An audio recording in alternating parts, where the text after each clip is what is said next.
You're listening to the Good Food CFO podcast, where we focus on financial strategies for building a profitable food business. I'm your host, Sarah Delavan. Today on the podcast, I'm joined by Alison Smith and Karin Samelson. They are the co-founders of UMAI Marketing, an Austin-based boutique marketing agency that scales small to medium CPG brands. They are well known in the industry for their Core 3 method, which focuses on organic social, paid social, and email marketing. And today they are sharing with us the importance of each element, how to determine the right budget for your business, industry benchmarks, and exactly how to track your outcomes and calculate your return on investment. If you've been unsure how much to allocate to your marketing budget, how to track your efforts, and how to make informed decisions regarding your efforts and your spend, you don't want to miss this episode. Let's get to it. Hey ladies, welcome to the podcast. Hey Sarah, how are you? Doing really, really well. I am so excited to have you both here today because in my line of work as a financial consultant, we're always talking with business owners about their operational expenses and really examining them in terms of what is the return on each investment that you're making in the business. And so often, the most difficult part of their expenses to analyze is related to their marketing budget. And I know that not only do you have a proven method for marketing CPG brands, but you also have a really clear and easy set of guidelines to follow for tracking KPIs and ROIs. And I am beyond excited for our listeners to learn from you today. Yeah, we're excited to be here. Marketing budget can be really intimidating, so hopefully we can help simplify. Yes, I think you will definitely be able to do so. I'm certainly not a marketing budget expert, so I'm also super excited to learn from you both today as well. So why don't we get started by talking about the Core 3 method? What are the three types of marketing that make up this method? Yeah, the Core 3 method, it's something that Karin and I quickly realized that we needed basically when we started our agency. It's really easy as a marketer to have like shiny object syndrome and want to try it all and do it all, but you quickly realize that not everything actually is moving the needle. It might be like fun to try it, but not everything is moving the needle. So we kind of sat down and looked through our numbers and our data and defined what actually is pushing growth for our clients. And those are organic social, paid social, and email marketing. And together, when these three things are working together, they kind of make this efficient marketing machine where no customer is left unheard. You're engaging, you're selling, you're delighting, all that jazz. So that's kind of how we came up with it. Yeah. It's so awesome. You're speaking my language, but we reviewed the data. We looked at the numbers. I'm like, yes, everything sort of grounded in the numbers and in the data. And I know when I was on your podcast, that was an area that we really connected on. So I love it. So why don't we dig into the first piece, which I believe is your organic social. Do you want to start there? Why is that an important part of this? Yeah, and we kind of always start with organic social because there's so much groundwork and a foundation that needs to be built before you really start marketing in other places. So starting with organic social, you have the opportunity to establish your messaging buckets. Some people call them content pillars, and really strategize on how to hone in on your customer and what is meaningful to them and what sells your product as not just like sells it like people are going to buy it, but like sells you and your mission and your product. So we always start with organic social. It's so interesting as you're talking, I'm thinking like if you jumped right into paid social and your messaging was off, or the thing you thought would sort of sell your brand and your product, if it's missing the mark, like that's a lot of wasted money and potentially a lot of wasted time. So it totally makes sense that get started here and really figure out who you are, right? On social platforms in a sense. Yeah, and you have to ask yourself, and we took this from when you were on our podcast. It's like, what do you want from your business? Do you want to build your brand, or do you want to just sell a product? So this is how we build brands. Yeah.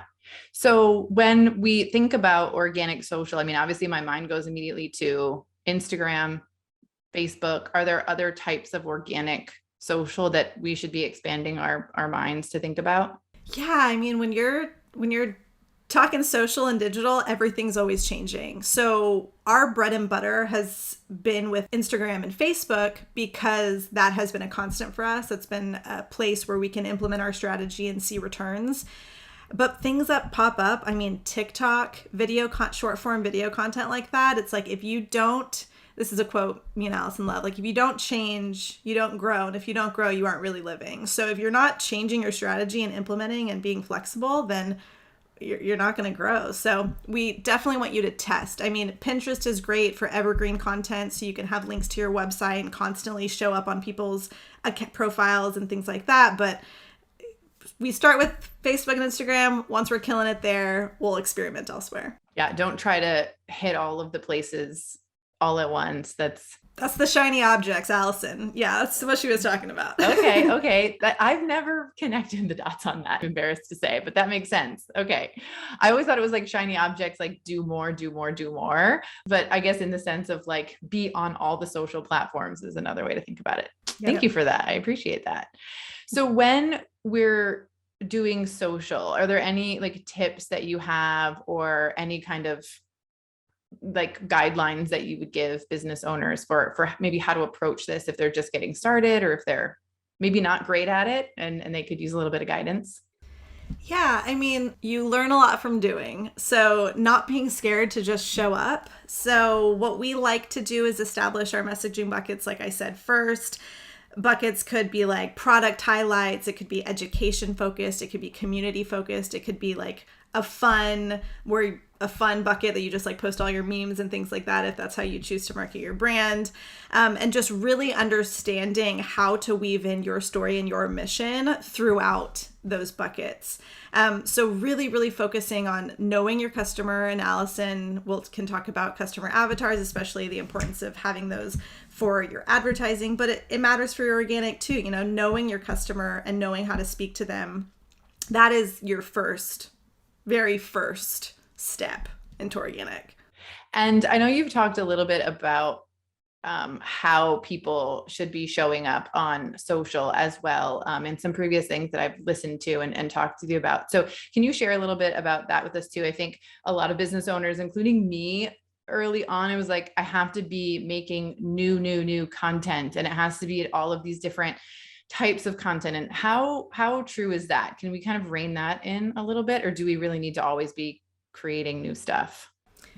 Yeah, I think that is something that a lot of small business owners can get really stressed out about really quickly. It's your time is the most valuable thing right now. It's like, how can you preserve your time? You're moving the needle, but you're still enjoying life. I think that's just something that can get really, really lost really quickly, especially with social when it's intimidating. Some people don't even like it, So just leaning into trying out as many topics as you can in your messaging buckets, looking at your data to see what performs, what is high performing, what gathers the most clicks to your website, the most engagement on your profile, and do your best to repurpose that content, repurpose high performing content. So make sure that you're tracking your KPIs and seeing what is high performing, what is low performing, and doing more of what works. And then when it comes to like showing up for your brand, transparency is kind of expected nowadays. You don't know the founder or the CEO of Hershey's name, She's a woman, by the way, which is tight. But you don't know her name. You don't have that opportunity. Like your connection, the community that's built there is based on nostalgia. And as a new emerging brand, you don't have that yet. So the connection that you can build is on one-on-one interactions, showing up. When you are on video talking to your camera, you're really talking to your audience, not just your camera. So look at what other brands are doing, what other founders are doing, and get inspired by that and get excited to speak directly with your audience as much as possible. Yeah. I think that excitement thing is really important when, I think it's true for many new and small business owners. We think like someone else had success this way, and so I'm going to replicate the way that they did it. But if that isn't true to like who you are, and if you aren't truly excited about it, it's going to fall flat. I've learned that the hard way, right? And it's like once you once you become true to who you are, right? That's part of the transparency. And I think the getting excited part is really key. So thank you for sharing that as well. And when we're talking about organic social, is there a budget involved with that? Maybe like a photographer or something, but how do we think about budget for organic?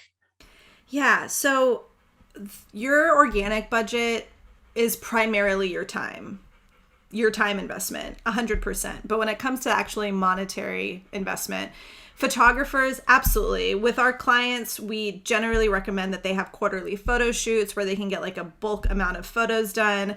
For really new brands that can't afford a $2,000, $3,000 photo shoot every quarter, we encourage you to DIY, get the props. You can use your iPhone, play with light, play with shadows, get surfaces, get creative. If that's not your thing, hire an intern and see what they can do. Like there's other softwares that you can use to spice things up. But photography, unless your budget allows for it, I wouldn't stress too much about it. I would just try getting creative on your own. If you were completely left side of your brain, you are data only, no creative inclination, then try and outsource, and you can hopefully find some good affordable freelancers. But I think other parts of the budget that you need to focus on for organic social are things like giveaways. So giveaways are a really, really great way to grow your audience, whether you do that with another brand or brands, or you do it internally and you offer like a gift card or something like that. So that takes a little bit of your budget. Yeah. How often does it make sense to do a giveaway? Is there any recommendation you have on that? Should it be like a once a year kind of thing? Should it be a once a month kind of thing? What does that look like? Yeah, it depends on your brand. So what we recommend is generally for a brand that wants to experience as much growth as possible, 2 a month. So we'll do one co-branded with an audience that looks very, very, very, and I can't stress this enough, very similar to your audience. Don't just partner with another brand because you think they're cool, you like the product. You have to know that your audience is very similar. And then the second giveaway you can do is just for a free product. Or we have seen a lot of success with brands that partner with, sometimes the retailer will partner with you, but kind of base the giveaway on a retailer announcement or something with a retailer. So say you're in Whole Foods, you offer a $50 Whole Foods gift card, free product, and that's it. And we see a lot of good success with that, actually. So those are kind of the two that we play off of often. I love that idea. And then not quite a giveaway, but I know that working with influencers, so like giving your product to someone to sort of promote on your behalf, is that considered part of organic social? Yeah, so we lump it into organic social because it's where they're living. So you can lump influencer marketing outside of it, but in the same, they're in the same vein. So influencer marketing is one of the best ways right now that we're seeing growth on organic social. We're building out affiliate programs where, people can offer their followers a discount and they can receive a commission as well. And we're seeing some really great results from working with macro or mega influencers too. So there's a sweet spot. They're not always going to hit, and this can be a little bit of an investment. So It's really important to trial these folks. Yeah. And the investment that you have to give to an influencer, I'll just say it's probably going to vary by company, depending on what your, individual company budget is for sure. But are there any, I'm going to kind of shift us into budget a little bit. Are there generally accepted commission levels for influencer partners? Yeah. So we kind of lump it into two segments. So one would be your bigger influencer partnerships, your macro and your mega, where you're having to give them an upfront fee usually, and you also want to give them a commission as well. But the other segment is just affiliate-based partnerships. So these are usually smaller influencers, micro-influencers, and on average, I would say that we're offering them a 10% commission and they're offering their followers 10% off. And I would say that's baseline.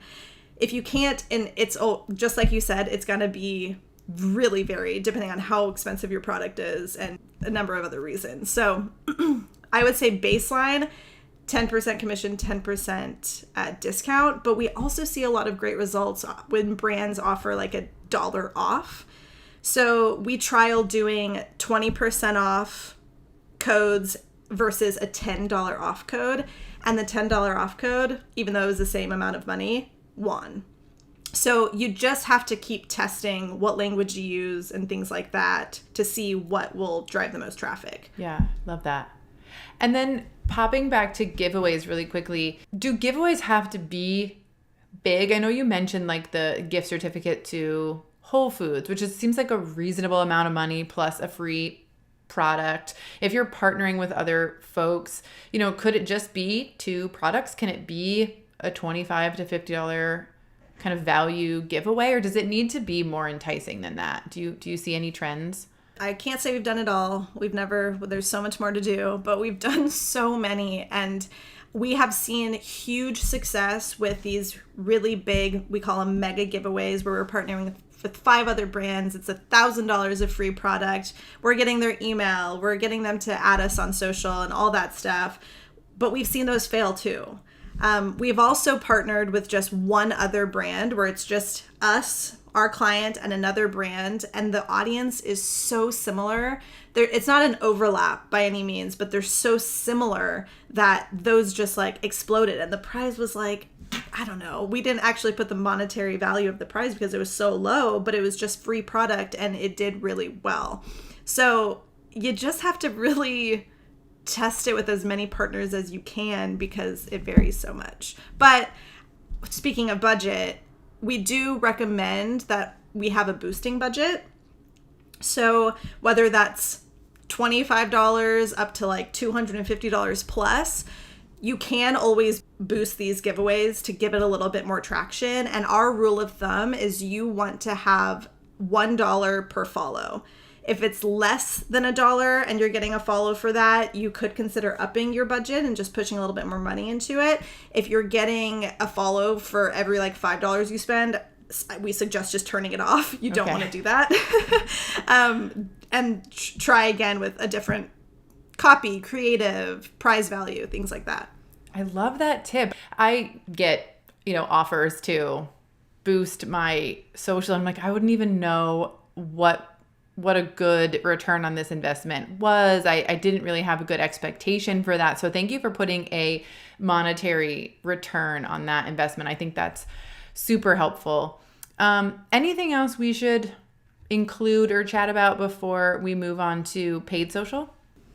Yeah, I would say one more thing with influencers. So we talked about a commission base and a discount base, but if you do have the budget and you're interested in partnering with a more mega influencer, because we really are seeing some of these folks really hit and drive a lot of clicks to website and sales, is look for people that want to be not want to be, but are an advocate of your brand. So send them free product.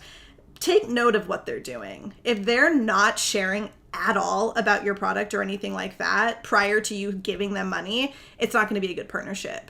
If they're like posting about it because they're like, wow, this packaging's so cool, or look what I got, I'm so excited to try it, you're like, okay, they're in it, they want to partner. And we're looking at kind of an average of $1,500 for those partnerships. That's kind of the dollar amount that we're seeing most often. But I mean, this can go up to like $5,000, $10,000. We're not there yet.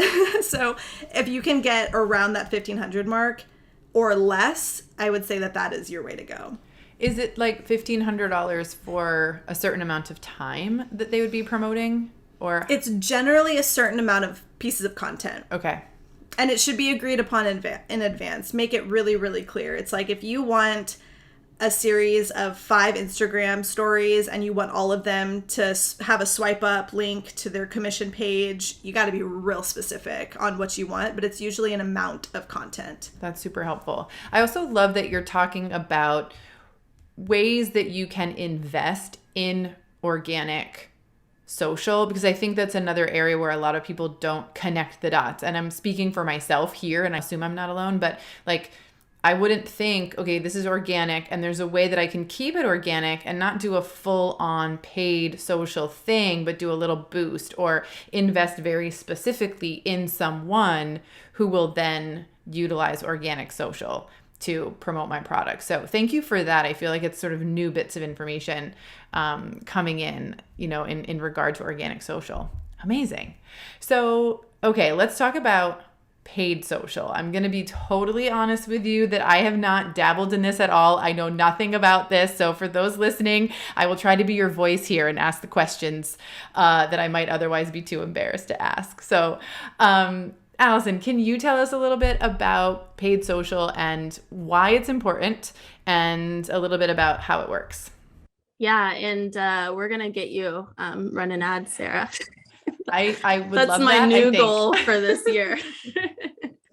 It's time.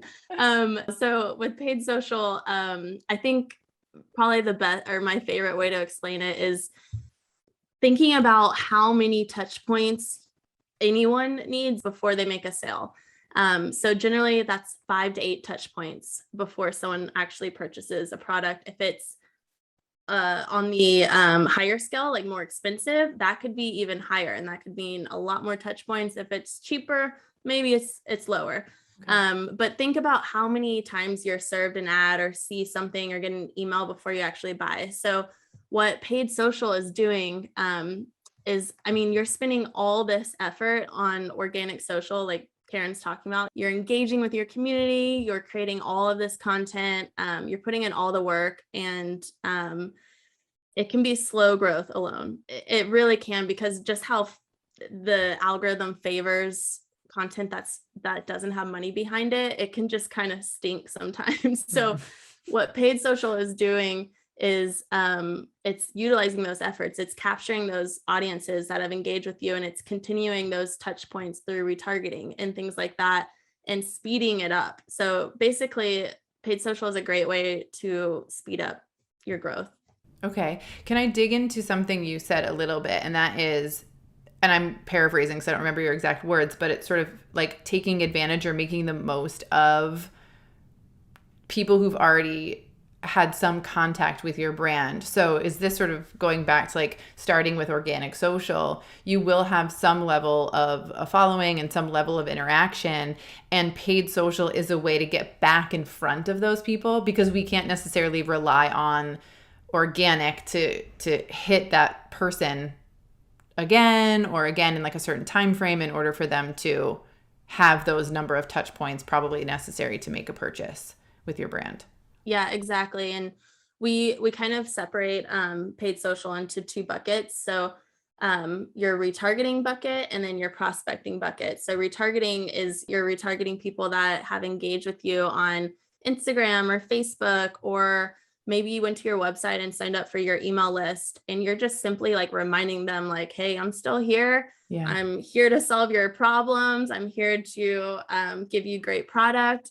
And then prospecting, paid social is just one of the fastest way to bring people into that funnel as well. So with prospecting, that means that you're going after new cold audiences who haven't heard of you before, but are most likely going to be interested in what you're selling, because you're using your customer avatar, you're understanding what these people are interested in, and going out and finding more people who are like that, right, bringing them into the funnel. Gotcha. And the customer avatar, can you just kind of give us a little description of what you're talking about in case someone listening isn't quite clear on that? Yes, for sure. So we're really big on initial research before you launch any campaign. There's a lot of things that you just need to know before you do it. So one of those is just knowing your customer as intimately as possible. So we just have like a Google sheet with a lot of questions, like fill in the blanks. Imagine your perfect customer. Imagine who is buying your product and make a name for them, like call them Sally Johansson. I don't know where I got that name. Like age them. What age are they? Where do they work? How much money do they make? How many kids do they have? All those little things that seemingly aren't important are really important, because you need to get into the mind of your core buyer when you're targeting people. So when you're choosing what interests to target, as well as when you're writing any copy. So organic copy, email copy, ad copy, any assets you're creating, you need to make it for Sally Johansson. I love that. Well, how much money should we be budgeting? So obviously this is paid social, so I feel like budget's going to come into play a little bit more here. But how much should we be budgeting to reach Sally Johansson? So we generally say use 20% of your monthly revenue on ad spend. Okay. So if you're making $10,000 a month, pull $2,000 and spend it on your ad spend and see what happens. So generally this will increase your overall revenue. And then the next month you'll be able to bump up that ad budget. Just keep track of that. We understand though that that's not something that everyone can do.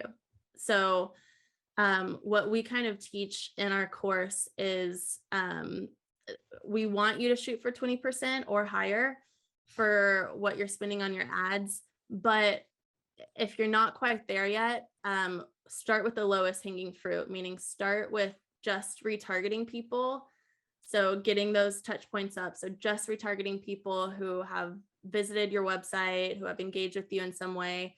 And retargeting campaigns are really cheap. So you can literally start with like $10 to $20 a day and just retarget people. So spending like $300 to $600 a month, just retargeting if you're not yet able to spend that 20%. I love that. Yeah, when you said like you're bringing in 10 grand and the budget is 2,000, I immediately had a list of people in my head who was like, they don't have the room to do that, right? Like kind of scanning through people's financials in my brain. But this $300 to $600 a month, that $10 to $20 on retargeting feels so much more approachable. And if you're listening and you're like, oh my God, I need to be doing paid social because I know that it can boost my revenue, but where am I going to find that money to do it? This is where budgeting comes in. This is where something like Profit First, which I've been talking a lot about lately, comes into play, because you can just tuck away a little bit of money every week, every other week. And so you might not be able to start doing your retargeting ads today, but you can most likely start in a month from now, right? Or 2 months from now, if you just start thinking about it. And so I love that. And I love that there's an initial kind of target that you can hit that's a smaller budget. And as you make money, right, as your revenue increases from those retargeting ads, you can move into the new outreach. So yeah, exactly. Like it might be just a little bit slower going, but with just retargeting $10 to $20 a day, you're going to be increasing your conversion rates. You're going to be increasing the amount of people that actually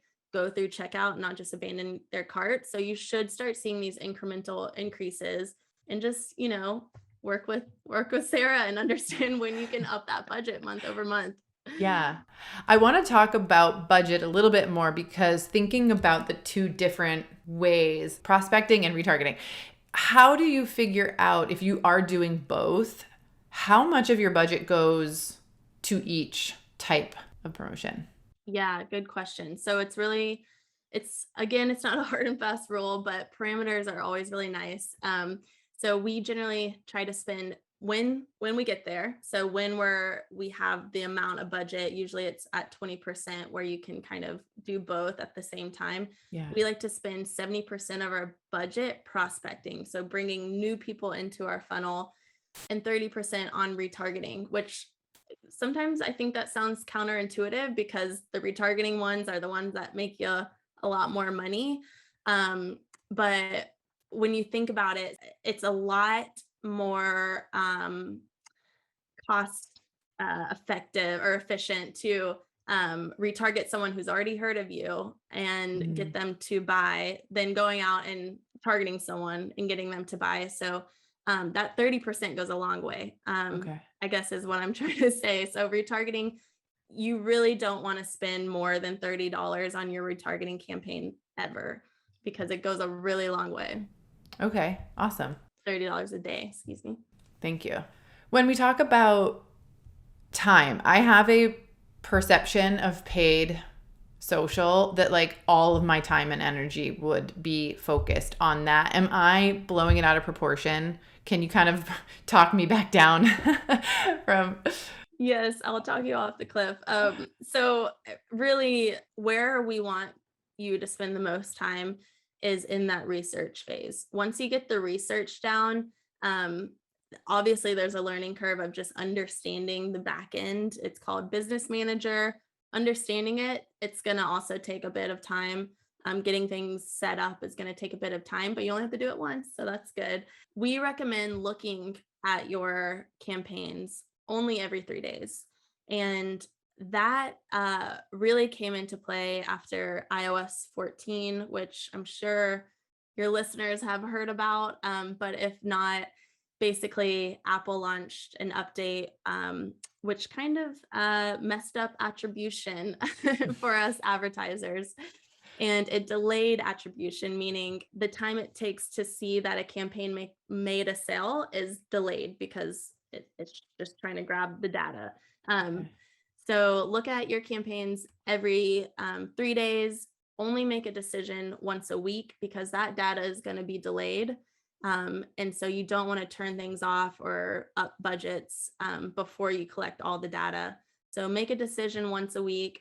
Honestly, you can spend less than 10 minutes a day analyzing your campaigns. The campaign model that we teach is 2 campaigns. So you're only looking at 2 campaigns with a couple of ad sets in them. It should be a minimal amount of time. That's definitely less scary than what I had in my mind. It I definitely appreciate is. that. Yeah. And also I would say the most important part with paid social are the creatives. So that is going to, take a little bit more time. But Mhm. just as Karin was saying, paid social learns from organic social. So anything that's working on a platform where people are following you and they're engaging with it and they're liking it, pull that into paid social and target more people who are similar to those followers. So my financial consultant brain is now like, okay, we're spending money and that's exciting. We're making an investment into, revenue growth and increased sales, but I want to make sure that this is working. And I challenge my business owners often to show me that this spend is actually producing increases in revenue. And I would love for you, if you can, to help them out to be able to prove that to me and to themselves, to keep track and I think to also be able to make really informed decisions about their ad spend. So how can they start to think about tracking how their paid social is doing, and then how do we attribute like a dollar amount, I guess, to that return on investment and any benchmark you might be able to share with us? Mm-hmm. Yeah, and that's really important. ROAS, so return on ad spend, um, cost per acquisition, so cost to make that purchase. If you're going after leads, then cost to get a lead. Okay. And then also we look at AOV, average order value, and then finally eROAS, which it stands for, e-commerce return on ad spend. Okay. So yeah, let me break it down a little bit. So for ROAS and cost per acquisition, it's going to be different for each person because what we want you to do is calculate your target return on ad spend and your target cost per acquisition. And this is based on how you break even. So, and we have a little break even calculator that we're happy to share, but basically you put in your COGS, you put in your average order value, and it's going to spit out how much you can spend to break even on a sale and how much and what your break even ROAS should be. And then you can set goals from there. I love that. Thank you for Yeah, that. We'll it's kind of definitely, fun. we'll definitely put that link in the show notes for sure. Thank you. Awesome. So that's ROAS and CPA. It's going to be different, like I said, based on your COGS and average order value. And then AOV, this is a lot to do with your website. So it's something that we obviously want to be as high as possible. Where you need to go to fix that or increase your AOV is on your website. So some things you can do is you can bundle your product. You can offer upsells and downsells. So after someone checks out, they get another offer to add something to their cart. So really focus on getting that AOV up on your website as high as possible. That makes And sense. then, yeah, Thank you. Yeah. it's very important. I mean, they go hand in hand, web and paid. If you don't have an optimized website, you're Yeah. just sending people to something that doesn't convert. So Can we pause for a second and dig into that point a little bit more? So before someone decides or makes the decision to do paid advertising, as you just said, they should have that $20. It's the average order value, right? at least $20. And in order to determine that, my assumption is we're looking at things like how many visitors are coming to the website, how many of them are spending money, and then how much money per order are those individuals spending, right? Mm-hmm. Kind of breaking it down, just basic numbers there. Right. Exactly. Okay. Yeah. Because I know a lot of business owners who don't do that piece. They've got, Shopify or some other online sales platform set up for their product, but they're not really tapped into like how many visitors are coming every month and how many of those visitors are converting, and that average, purchase value. So I think that that's kind of an interesting thing to point out. Like if you're just thinking about this, even if you're just doing organic social right now, I would say start tracking that number. So you know where you're at and then take your tips to improving the website. Yeah. And there's a lot of free apps that Shopify have. I mean, we could talk about this all day, but just to get some out there, Lucky Orange there's a free plan, and it basically, it's heat maps. So you'll be able to see how far people are scrolling on your page, where are they clicking on your page. So you can learn a lot on how to optimize your page, your website that way. And then there's apps that create bundles. So I think Bundler is one. Apps that do upsells. I think there's one called like Rock Candy. I'm not sure. I'll share them with you after, but just adding those simple things to your website, it's gonna help get better conversions with your ads and organic and everything else you do. So definitely look there. That's amazing. Thank you for those tips. I'm sorry, it kind of derailed us a little bit because I wanted to kind of dive into that basic kind of tracking information. What else do we need to know about our return on investment? I can't remember what was next on your list. Yeah. So the fourth main KPI that we look at is eROAS. So eROAS is a holistic view. So it's basically your total revenue divided by your total ad spend. And you can track this weekly if you have time, or you can just look at it every single month. And this kind of is an all-encompassing view of all your efforts and how they're affecting your overall revenue. It's also a benchmark that is really important because of iOS 14, where we're not able to attribute as much as we used to be able to specific campaigns. So now we need to take a more holistic approach and say, okay, when we up our budget by 20%, this is what happens to our revenue. If we drop it, this is what happens, and look at things that way. I love it. You guys are speaking my language, giving me so much knowledge. I just am so excited about this. Okay, so then let's move on to that third element of the method, which is the email marketing. And I think at this point it goes without saying, but just in case there's anyone listening who's not familiar with why this is important, can you break that down for us? Yeah. So I mean, we always say this, that email is the OG of marketing, and it's not going away anytime soon. And can seem boring and super salesy if you're not doing it right and you're not receiving emails correctly from brands that are doing it correctly. But it is the most important way to cultivate the community of people that are very interested in your brand. You will never get an email from somebody who doesn't care about your brand. I mean, you might if there's different sketchy ways to do things, but if you do it correctly, the people that get on your email list are ones that are very interested in your product. Either they have purchased already or they are interested in purchasing. Yeah. And when you talk about like kind of doing it the wrong way, like there's definitely those people who just pop into my inbox where I was like, okay, they have interesting content on their website and I want to learn more about this person. And then they just try to sell me once a week, every week. And it's like, we're done here, you know, and I remove them from, you know, I'm out. So do you have any recommendations on how to not do that and how to maybe nurture folks rather than just sell them all the time?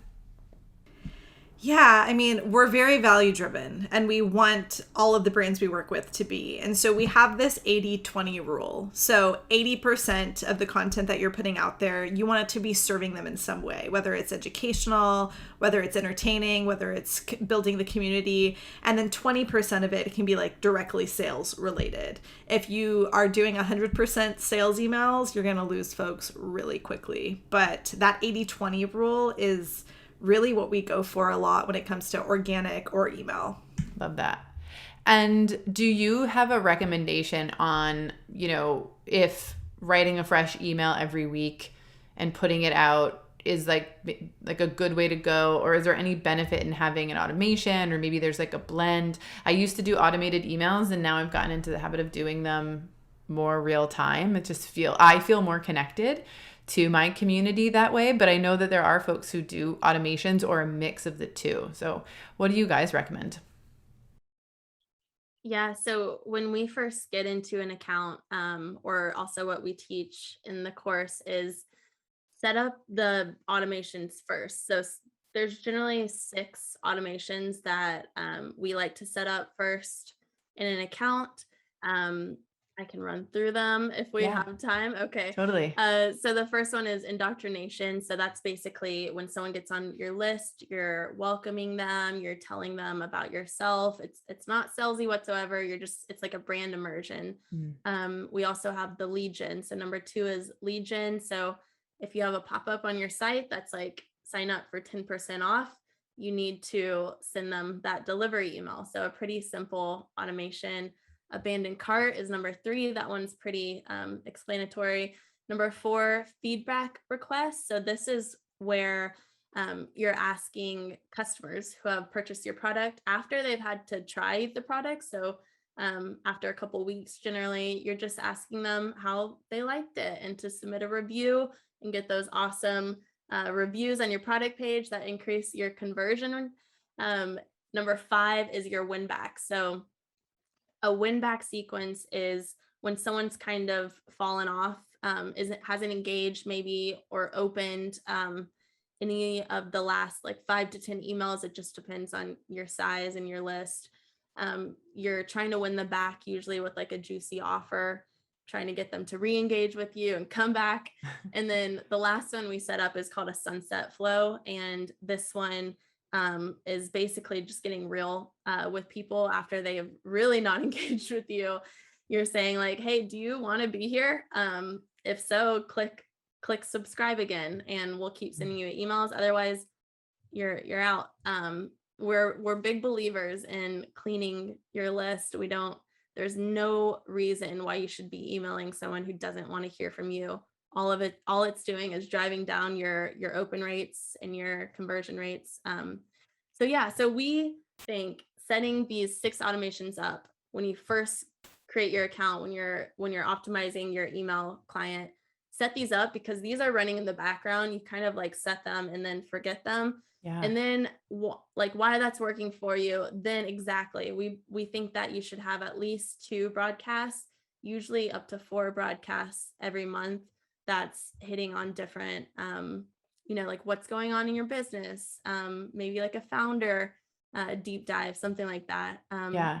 Yeah. I love this because it's another one of those aha moments. When we started this part of the conversation, I was just thinking about the weekly kind of community email, right? But you brought in the horizon there, and it's like there's these other emails that are really important to the success of your business and your brand and to your email campaigns. And those are the automations that you just ran through. So I think, thank you for that. Thank you for sharing that. And if there's anyone listening who doesn't have those, I think, some of the business owners that I work with that do have them see the value, they see the return on investment in those very quickly. And that's a really low cost investment, right? Again, it's just your time, and whatever you're paying for your email provider, but that's, a very low cost, Yeah. And we're all about lower time investment as well. So, get those set up and let them work for you. Yeah. You don't need to be scrambling every couple weeks to create something new. When these are running, your list is pretty tended to. Right. And then when you have time, if you can get to 2 broadcasts a month, that's awesome. Yeah. Get those broadcasts out. Yeah. Are there any, for the emails that you're referring to as broadcasts, are there any benchmarks that folks should be shooting for as far as like the number of people who are opening their emails? Or, you might not always have a link to click through perhaps, but if you do, is there a target number that folks should be aiming for? Yeah, so we definitely want there to always be a button to click through. Okay. We want there to be a call to action always. And this is going to really range depending on your niche. So baseline, what we're looking for is an open rate of somewhere around 20%. And then a click-through rate of about 2 to 2.5%. And that would be a healthy list. And so just like Alison said, we've seen accounts, they're like, yeah, I have 40,000 people on my list. It's awesome. And that list is getting 10% opens, 0.01 clicks, and like $100 in revenue. It's like, that ain't a healthy list. Like, we would much rather you have 1,000 people on your list, 500 people on your list, where you're getting high opens, high clicks, and actually people converting in them. Yeah. So it's always about quality over quantity here. Love that. And when you just said something about like $100 in revenue. So is there a way to track revenue from emails? Is that something you can do? Yeah, definitely. So when we're looking at our KPIs, we're looking at open rates, we're looking at click rates, we're looking at revenue attributed from those emails. And so, I mean, that's what we want, right? Yeah. We want more sales. So in the end, we want more sales. So we track all of that on a monthly basis with all of our emails that are going out. And, you're going to see higher with promos and things like that. But then sometimes you'll get really surprised by like a really engaging educational email getting some good revenue, and you're like, oh, wow. And hopefully you can glean some information from that email and learn how you can implement that in organic, in paid, because obviously it wasn't a sales related email, but it got people to convert. Yeah. I just had another aha moment. It's like writing emails is sort of an organic method of communicating and promoting your product, your business, your brand, and seeing what works there. If something suddenly gets a really great open and click-through rate, utilize that in your organic and your paid. So it's really all connected. They're not independent, sort of siloed efforts. That's great. So I think the last question that I have for you, and this is just for those listening who might be thinking like, I don't know if my, MailChimp or something can do automations. Like, I'm sure it does. I know it does. It was the only email thing I could think of. But do you have recommended ones like for CPG brands that you like, or maybe one that's like good to start out with and one that's maybe better for like a big brand? We do. So we are torn between MailChimp and Klaviyo. Okay. And so MailChimp is kind of like your beginner CRM, I would say. They have a free plan. It's pretty good. So if you want to start there, we're all for it. What we like about it, they do have automations now, so you can see kind of like your funnel flow. But what we like about it mostly is they have better looking landing page templates. Oh, okay. Yes. So if you're running a giveaway, or if you and sending people to a landing page to click their email address, or running any sort of lead gen campaign, these look better.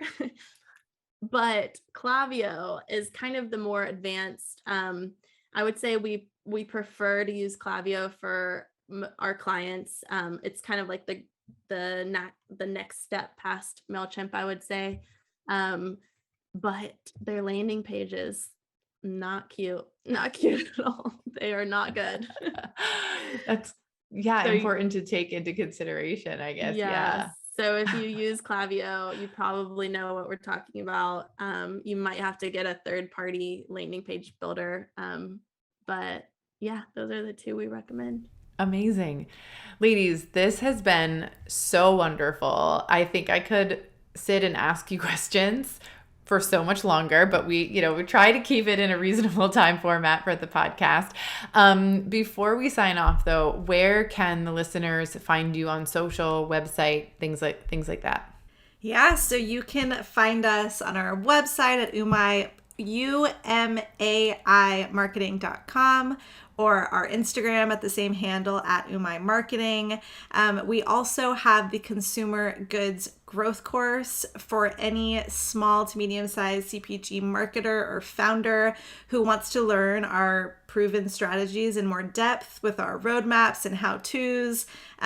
We have a course for that, so you can find more on our website. I love it. And we'll be sure to link to that as well in the show notes and to your website. And we'll get the link to that break-even calculator for your ad spend. Ladies, thank you so much for joining me here today. I so enjoyed this, and I hope to talk with you again soon. Thanks, Sarah. This was fun. Bye-bye. Bye. Thank you for spending some time with us today on the Good Food CFO podcast. If you're interested in continuing the conversation around marketing budgets, tracking your KPIs, and understanding your return on investment, be sure to join us in the free Profitable Food Business community. The link to join is in the show notes. I'll be back with a brand new episode in 2 weeks.